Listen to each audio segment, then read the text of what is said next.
Sidang ke-7 pra-peradilan kasus dugaan perbuatan sewenang-wenang dalam melakukan penangkapan dan penahanan kembali digelar pada Senin siang di Pengadilan Negeri Karawang, Jawa Barat.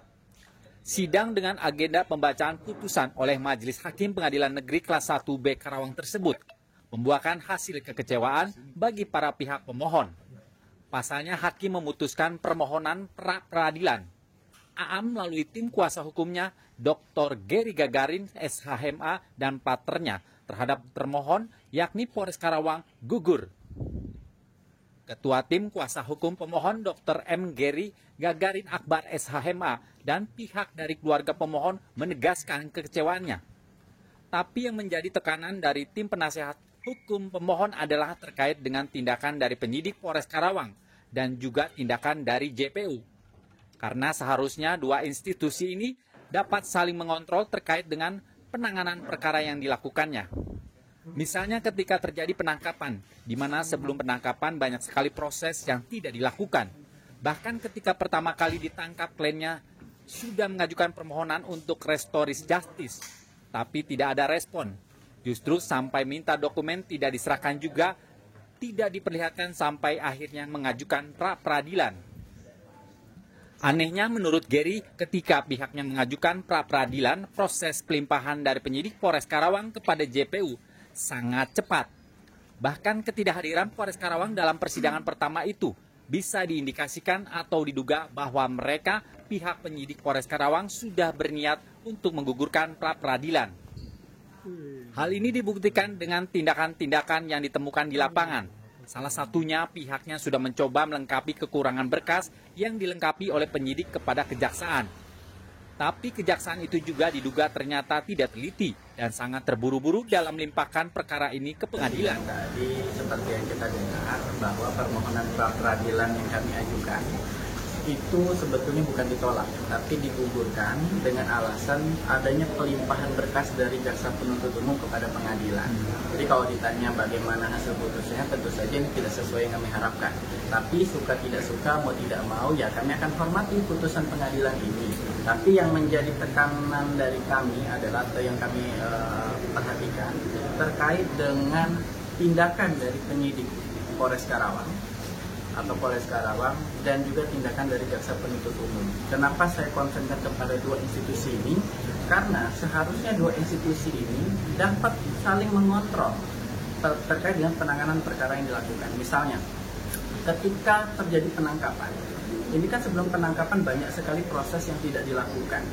Kenapa itu tidak dilakukan? Bahkan ketika pertama kali ditangkap pun kami sudah mengajukan permohonan restoratif justice pada waktu itu, biar diselesaikan secara kekeluargaan, tapi tidak ada respon.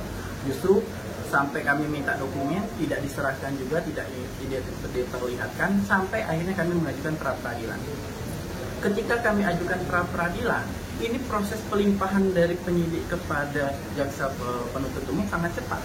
Bahkan ketidakhadiran Polres di sidang pertama itu kami indikasikan bahwa memang mereka sudah berniat untuk menggugurkan pra-peradilan, begitu.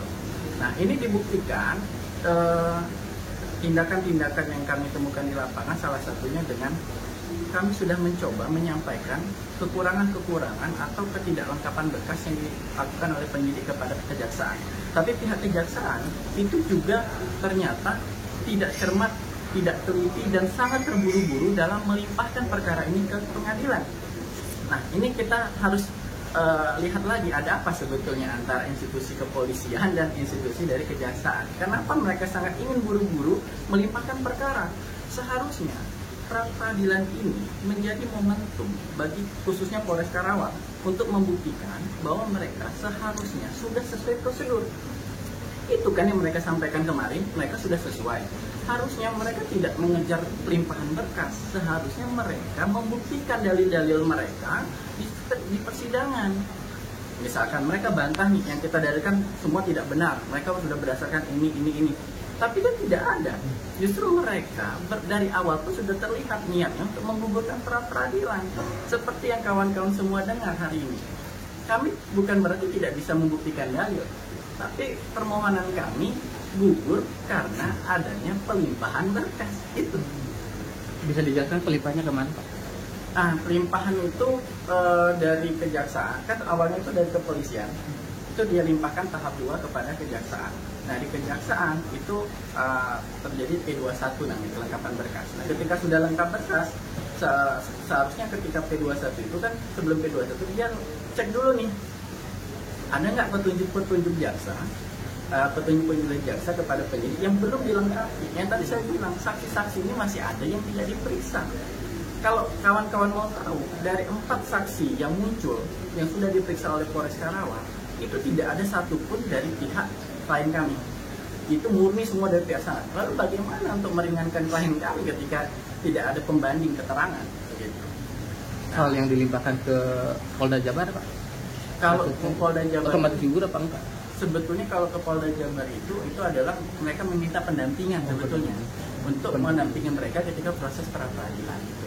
Nah, tapi yang menjadi kunci kenapa pra peradilan kita gugur itu adalah tindakan dari jaksa penuntut umum yang sangat terkesan terburu-buru melimpahkan kepada pengadilan pada tanggal 2 kemarin. Karena besoknya udah sidang ternyata. Langkah selanjutnya yang pasti kami akan berjuang dulu untuk membuktikan bahwa klien kami tidak bersalah di sidang besok, itu sudah dimulai. Jadi nanti kami akan mengungkap fakta-fakta di dalam persidangan apa saja yang akan kami tekankan di sana, menghadirkan saksi-saksi beserta bukti-bukti yang mungkin sebelumnya tidak pernah dibahas oleh penyidik kepolisian.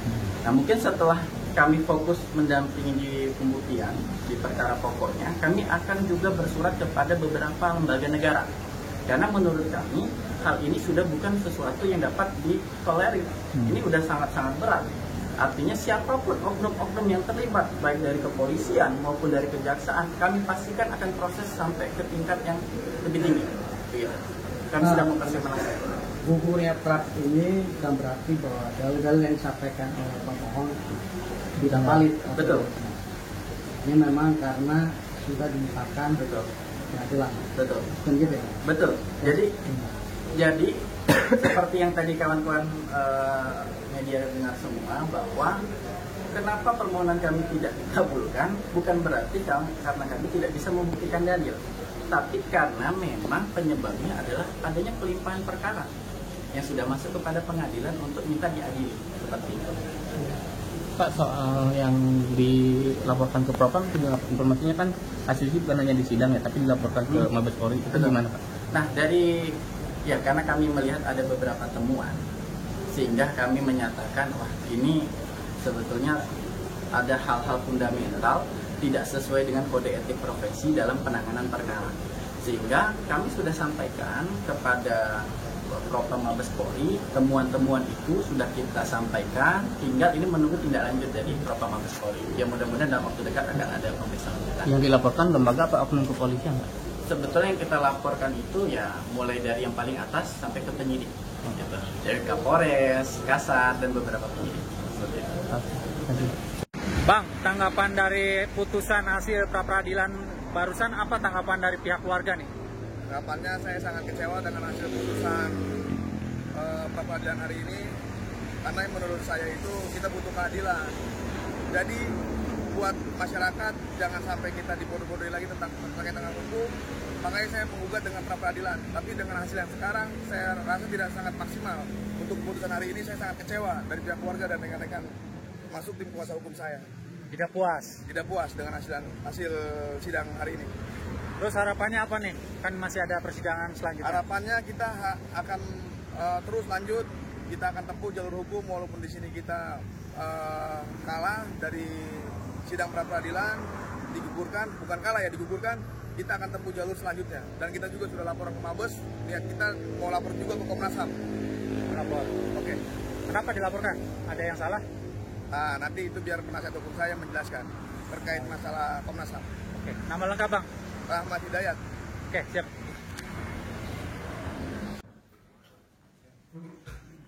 Gary mengungkapkan ada apa antara institusi kepolisian dan kejaksaan.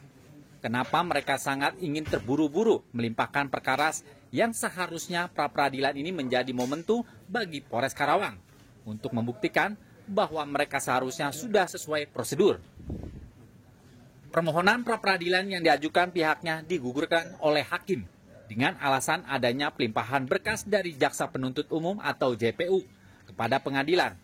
Tentu saja ini tidak sesuai dengan yang kami harapkan. Tapi suka tidak suka, mau tidak mau, Gary dan timnya menghormati keputusan pengadilan ini. Dari Karawang, Jawa Barat, Tim Liputan, TV Berita memberitakan.